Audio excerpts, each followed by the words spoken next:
You're a private pilot. Do you even need an instrument rating? Let's talk about it on this episode of In the Hangar.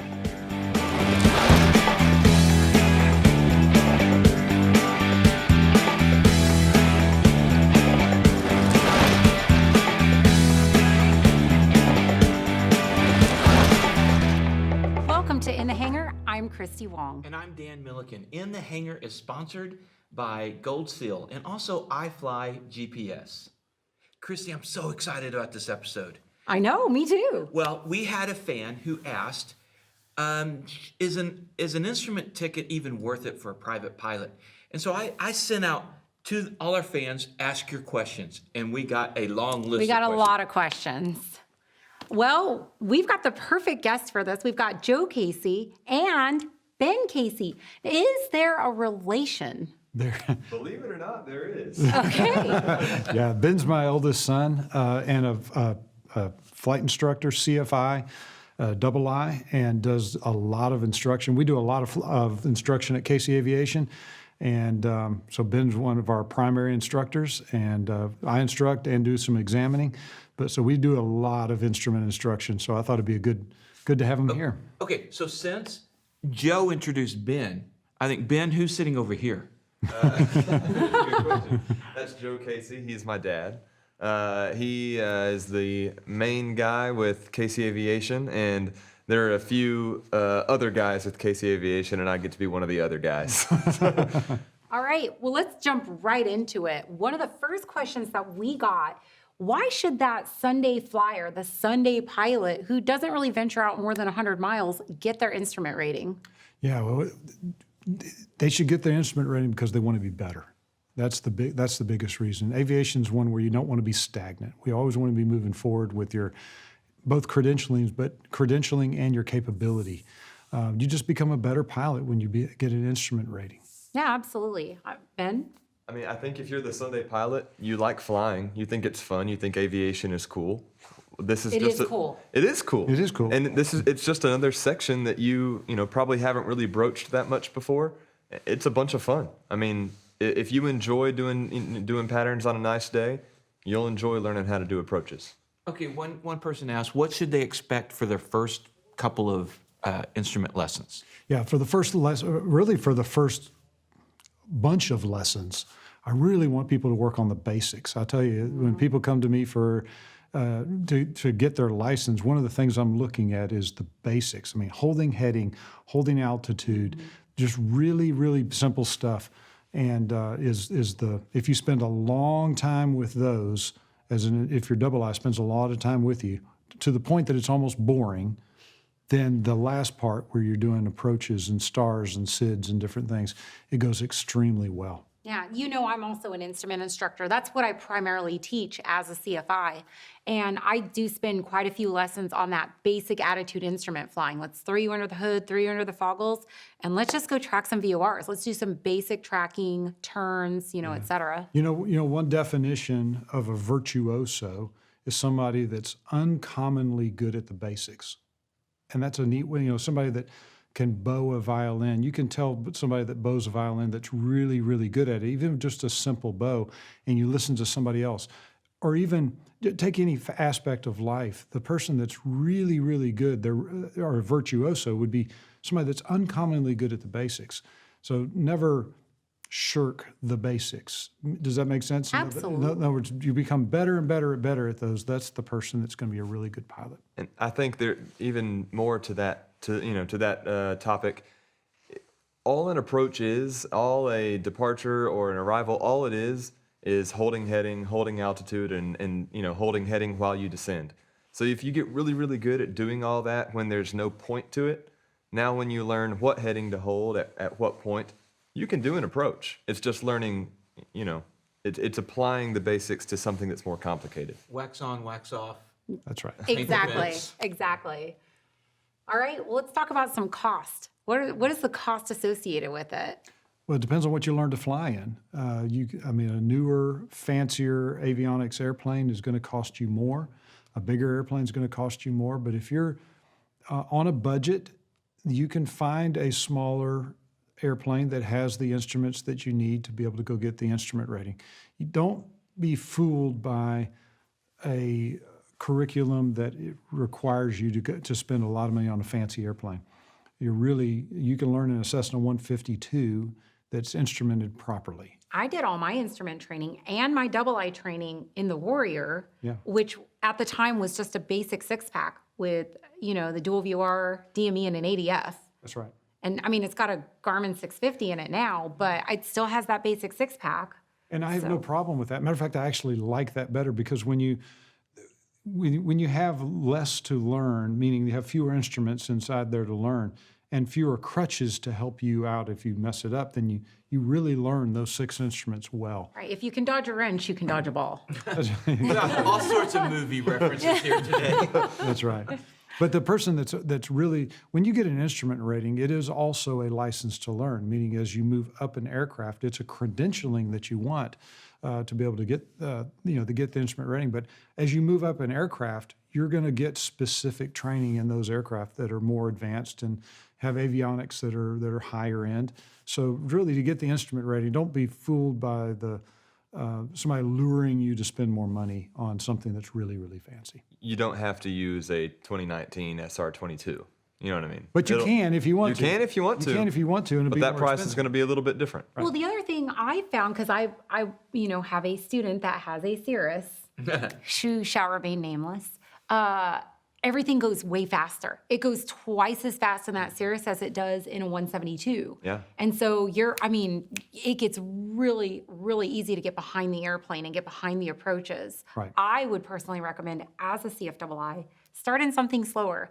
Maybe a 172 or, I don't know, a Piper Warrior or something. Well, something that's designed for it. We're in the PA-46 world pretty heavily, which is a high-end airplane that's fast and has lots of instrumentation. We have some people that come to us and say, can I get my instrument rating if I buy the airplane in that aircraft? And my usual answer is, you can legally, probably not the best choice. Go learn the basics in a lesser airplane that's designed for training, and it'll go better. Yeah, we need to go do some approaches in that PA-46, just saying. Let me know. I'll hook I you want up. in on that. I want in on that. One thing I do want to talk last about cost, because it's probably one of the most common questions that we saw on cost. I'll tell you from my own experience, and really cost depends on whether you go Part 61 or Part 141. And for me, I went 61, so it was at my own time and at my own pace, and we could skip around a little bit. But it was just about, and the amount of time it took me was equal to my private. So if private took this amount, instrument took this amount. And money-wise, it was maybe just slightly under. So I think of the private and the instrument to be pretty similar in amount of cost. Is that what you find Yeah, too? I would say so, as long as they're equitable aircraft. Right. I would say so. Yeah, the instrument instruction is going to require the instrument amount of instruction required is more in the instrument rating, maybe just a tiny bit more, but not a lot. Yeah. So for those who are wondering cost, really that's what you're looking at is probably something similar to what you got for your private certificate. And can I say one more thing is that instrument rating, you can use simulators for your instrument rating to get a lot of that flight time at a much lesser rate. I'm a huge fan of the simulator in that application. And if you have a simulator that's appropriately rated for flight instruction of that level, use it. It's a wonderful opportunity. Yeah, it's really about building that muscle memory is what right. it is. So, so going back to the 61 versus 141, I have trained 61. I taught both 141 and 61. What is your take on which one is the better course of It's not that there's a better course, it's is it a better course for you? Okay. In other words, both can produce a quality student that would come to me for an instrument rating. It really what is better for you specifically. And you teach part 61. Yeah, well, I'm 61 all the way. Okay, awesome. And obviously 61. Yeah, same Did thing. you ever have any experience with 141? No experience with 141. I think 61 is better for the person who needs to go at their own rate. Right. If you have less availability, if your schedule is jam packed on a typical basis, 61 it's kind of twofold. It allows you to be less structured with your training, but you then are the pusher of the schedule. You know, Right. so if you're a procrastinator, that may be a little bit tougher because it is all up to you to get on some CFI schedule. Which then that dovetails into the next question somebody was asking, advice on obtaining their instrument rating when they have to rent and they can only do it maybe once a week. Should they go for their instrument or no? Yes, absolutely. I say yeah. Yeah, definitely go for it regardless. Well, there are some definite cost-saving measures that I give to my students that really help them. So if they're only able to go once a week due to cost, well, now let's get you with the safety pilot instead of like a CFII. Correct. Go split cost with somebody, and now you're flying twice a week, or whatever. That's right. There's ways to do it for sure if as you pursue costs, either a lesser airplane or helping out other pilots in their area. Okay, so some of the other questions that they've asked, we've kind of covered that. All right. So let's go to, which is a 141 question. Somebody's asked, a 2-week crash course, is that worth it? Are we allowed to say crash on an aviation? That's a really good point. Yeah. It can be. It can be. The question is, there's a lot of people that have their schedule that they can't do it on a regular, repetitive basis, but they can take the time off and knock it out. And I have had many clients that have done that, and it went really, really well. So there is the person that a 2-week crash course is good. Now, the question is, did you get any actual IFR flight time? I'm a big fan of actually doing it in IFR, getting some experience in that regard. Or if you're not going to be if you're going to be the type of person that's just not going to devote the time and you just need to be immersed in it, then that can be a good way to do it.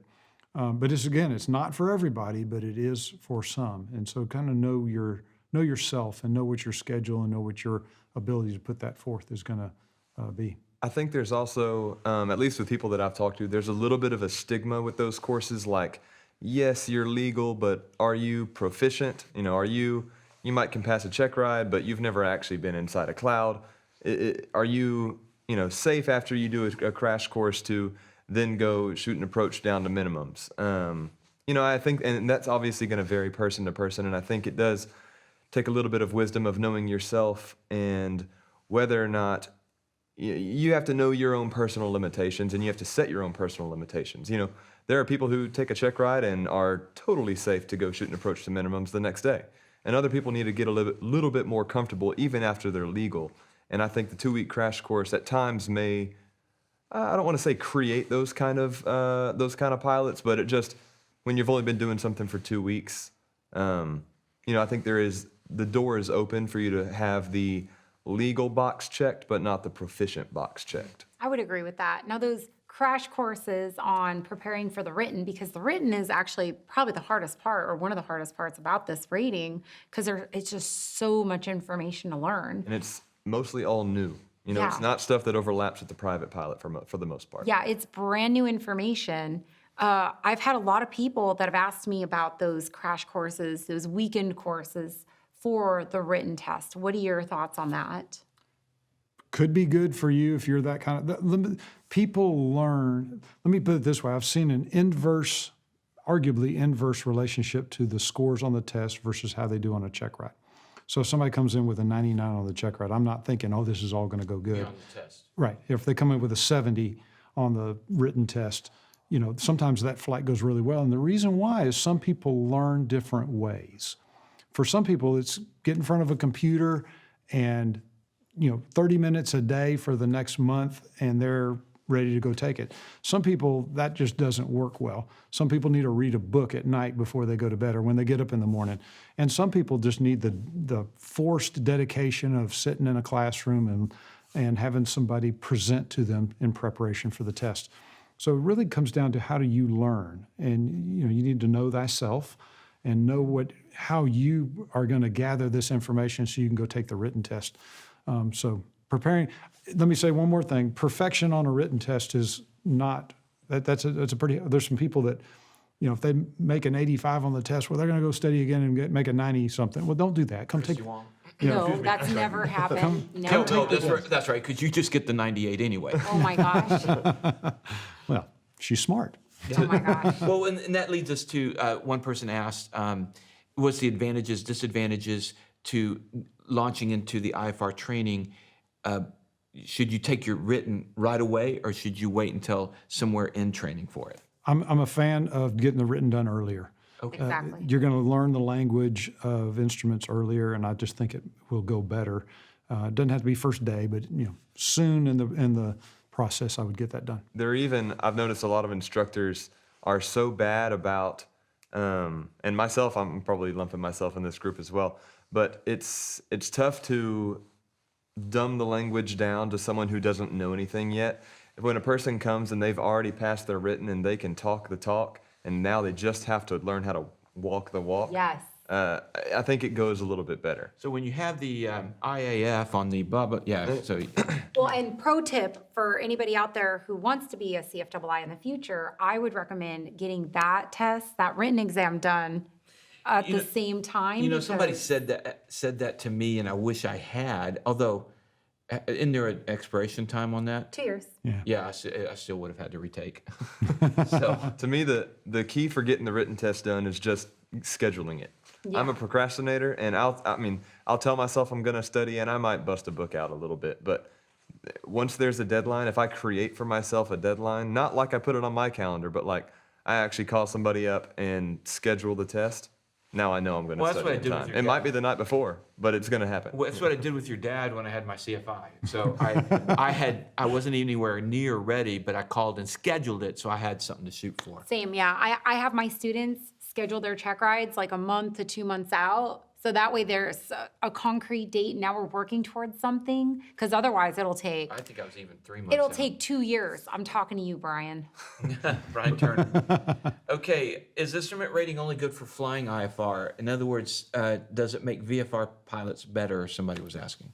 Oh, absolutely. Absolutely. Yeah, that's what Joe was there's- saying. That's kind of a no-brainer. Yeah. Yeah, I just think being more versed in aviation, it certainly cannot make you worse. You will fly your airplane in VFR conditions better if you have an instrument rating. And can I throw a phrase in here?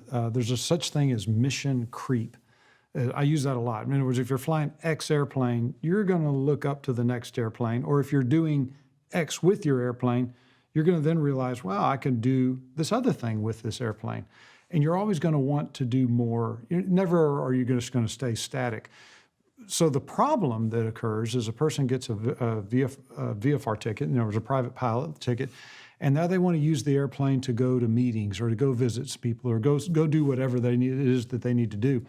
But the weather's marginal, the weather's questionable, and now there's that, well, can I do it or not? And you're going to place yourself in a position where maybe you ought not go, but you're challenged, you want to go because your mission expanded beyond a little bit what you had. And There were a couple times when I had my private pilot, and was working on my instrument, but didn't have it yet, that I did like a cross country flight, had to go to Dallas or something like that, flying like 1,000 feet AGL to stay within the legal limit, and that it creates a dangerous situation. I think just to be able to say yes to even if it's just marginal, to be able to say yes to a flight and be safe about it and be responsible about it, because there's nothing wrong with flying 1,000 feet AGL all the way from Jacksonville, Texas to Dallas, but it is better to file IFR if you have the capability. And let me expand upon that just a little bit. I've heard it said before, I don't know the exact number, but it's somewhere around 90% of the weather occurs very near the Earth. In other words, so with the instrument rating, you can get up above that. And so now you're not bumping along at the bottom. You're up above where most of the weather is, and you get a nice smooth flight.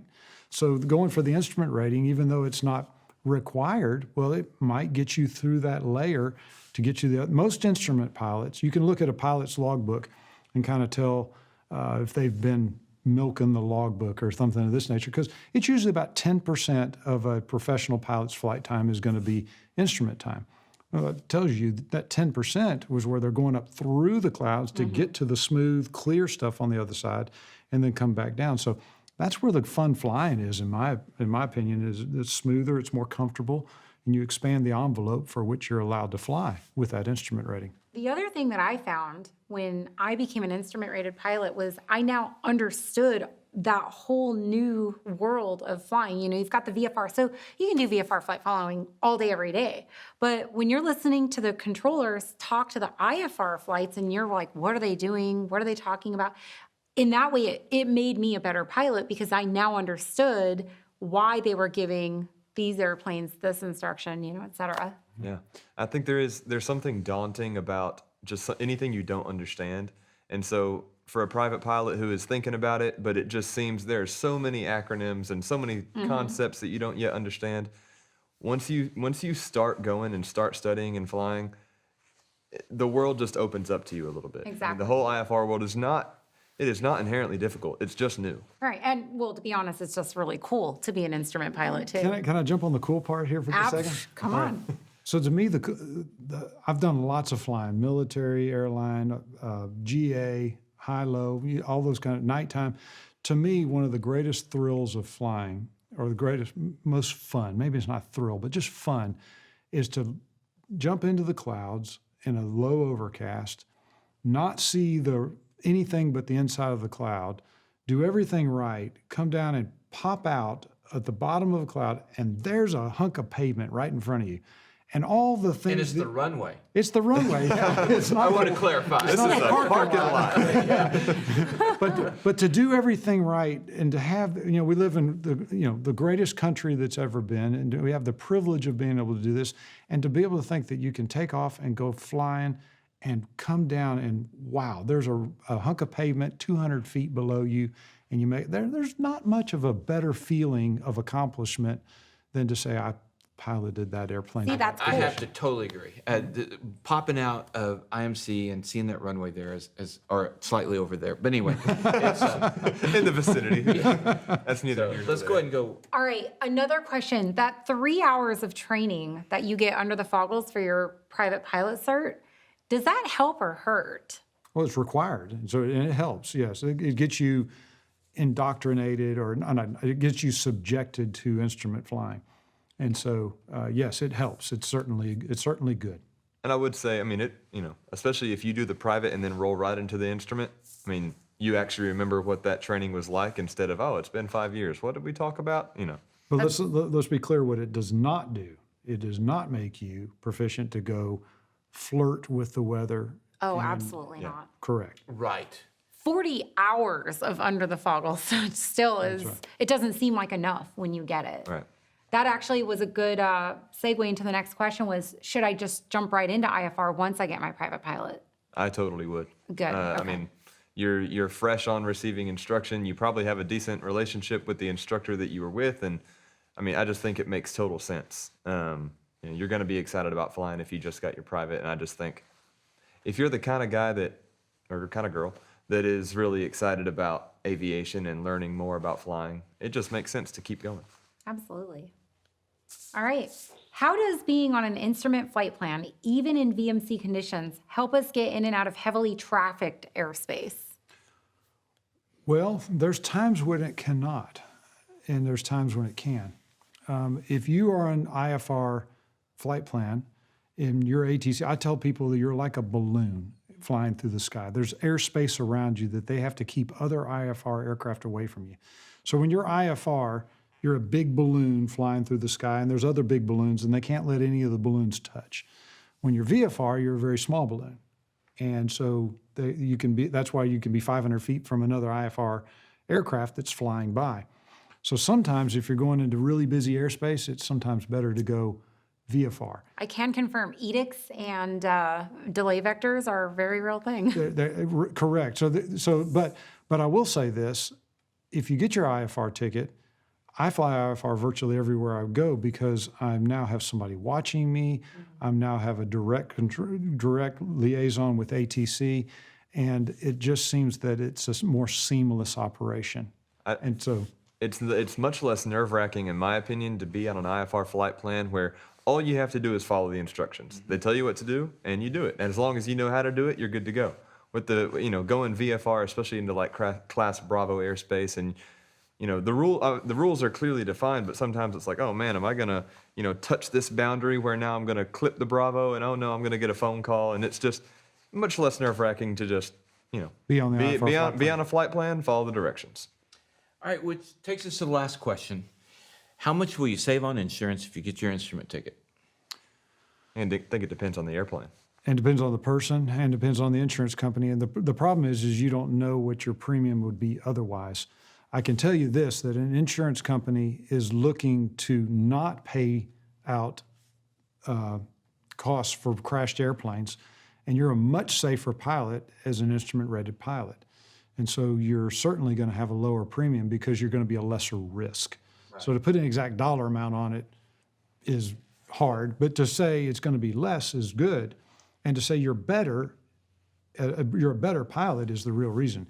If you're looking to just save money, that's probably not the reason. If you're looking to increase your credentialing and your proficiency and get the consequential benefit of it, that's where it Well, comes. here's one thing from my own experience. You know, when flying the Cessna 210, and friends that I know that are wanting to get insurance on their 210, there was a situation where he did not have his instrument. It was significant. It was like half. It was close to half the premium. Correct. So for those who are thinking, well, going for an instrument ticket is expensive, I don't really want to go for it. You know, in a couple of years, you probably will save the money in insurance. So with that, I appreciate everybody sending in the questions. We really appreciated that, and I'm so grateful that the Caseys could be here. Yeah, it's always a pleasure when Casey, Joe Casey and Ben Casey come to visit in the hangar. Well, thank you guys so much for joining us. Like, subscribe, and share, and we'll see you next time. In the hangar.